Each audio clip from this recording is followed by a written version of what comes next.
तो चलिए स्टार्ट करते हैं। तो ये क्वेश्चन रहेगा आपका इनऑर्गेनिक केमिस्ट्री से, जिसमें हमने लिया है कॉम्प्लेक्स कंपाउंड का क्वेश्चन, है कि नहीं, मतलब कोऑर्डिनेशन कंपाउंड का क्वेश्चन।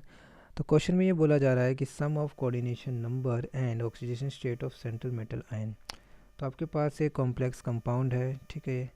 इस कॉम्प्लेक्स कंपाउंड में आपसे पूछा जा रहा है ये जो सेंट्रल मेटल आयन, हमें पता है सेंट्रल मेटल आयन आपका कोऑर्डिनेशन स्फीयर में होता है। तो ये आपका कोऑर्डिनेशन स्फीयर है जो स्क्वायर ब्रैकेट के भीतर है, और बाहर है आपका ये आयनाइजेशन स्फीयर है, ठीक है। इतनी बात आपको पता होनी चाहिए।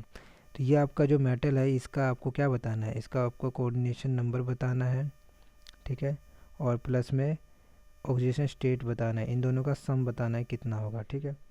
तो चलिए स्टार्ट करते हैं। तो जब भी ऐसे कंपाउंड दिए जाते हैं तो हमें डिकोड कर लेना होता है, मतलब आयनिक फॉर्म में लिख लेना होता है अगर कोऑर्डिनेशन नंबर या फिर ऑक्सीडेशन स्टेट वगैरह पूछे तो। अच्छा, कोऑर्डिनेशन नंबर पूछे तो इतना नहीं करने की ज़रूरत है, ठीक है, क्योंकि कोऑर्डिनेशन नंबर तो आपको बस यही देखना होता है कि सेंट्रल मेटल आयन से लिगेंड कितने अटैच है कि नहीं, ठीक है। तो लिगेंड कितने अटैच बोल दिया, इसका मतलब ये नहीं कि आप नंबर ऑफ़ लिगेंड काउंट करके आंसर बता दोगे, ठीक है। ये भी देखना होगा कि उसकी डेंटिसिटी कितनी है, ठीक है, वो मतलब मोनोडेंटेट है, डाइडेंटेट है कि ट्राइडेंटेट है, कैसा डेंटेट है, ठीक है।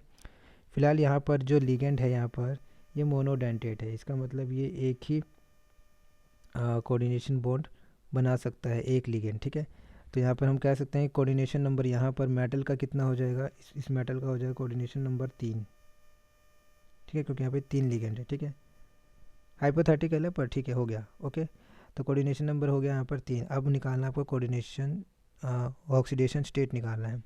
तो उसके लिए क्या करेंगे, आप इसको आयनाइज करेंगे, ठीक है। तो हमें पता है कि ये जो कॉम्प्लेक्स पार्ट है या फिर जो आयनाइजेशन स्फीयर है ये वाला आयनाइज होगा, लेकिन कोऑर्डिनेशन स्फीयर आयनाइज नहीं होगा, ठीक है। तो फिर इसका आयनाइजेशन का क्या मतलब है, इसके आयनाइजेशन का मतलब ये है कि ये जो 3 है इसको यहाँ रखिए, तो ये हो जाएगा x+3, और ये जो आपका 2 है उसको इधर रखिए माइनस के फॉर्म में, Ml3 2 अच्छा, ऐसा क्यों किया कि इस पर +3 लगाया, इस पर -2 लगाया।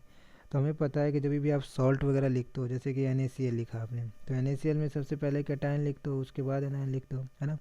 वैसे ही यहाँ पर जो पहला पार्ट है वो आपका कैटायनिक पार्ट है, और जो दूसरा पार्ट है ये वाला, ये आपका एनायनिक पार्ट है। हाँ, माना है कि यहाँ पर जो एनायनिक पार्ट है वो थोड़ा कॉम्प्लेक्स है, तो इसमें क्या हो गया, हो सकता है, ठीक है।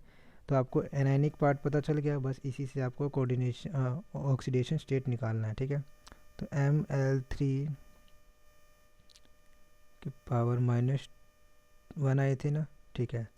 तो इस तरीके से आपका ये कॉम्प्लेक्स एनायन हमने लिख लिया। अब बस कोऑर्डिनेशन ऑक्सीडेशन स्टेट निकालना है, तो लिख लीजिए, इसको लिखिए x3 - 1 = -2। अच्छा, मैंने 3 को -1 से क्यों इंटू किया, क्योंकि यहाँ बोला गया था कि नेगेटिव लिगेंड है, ठीक है।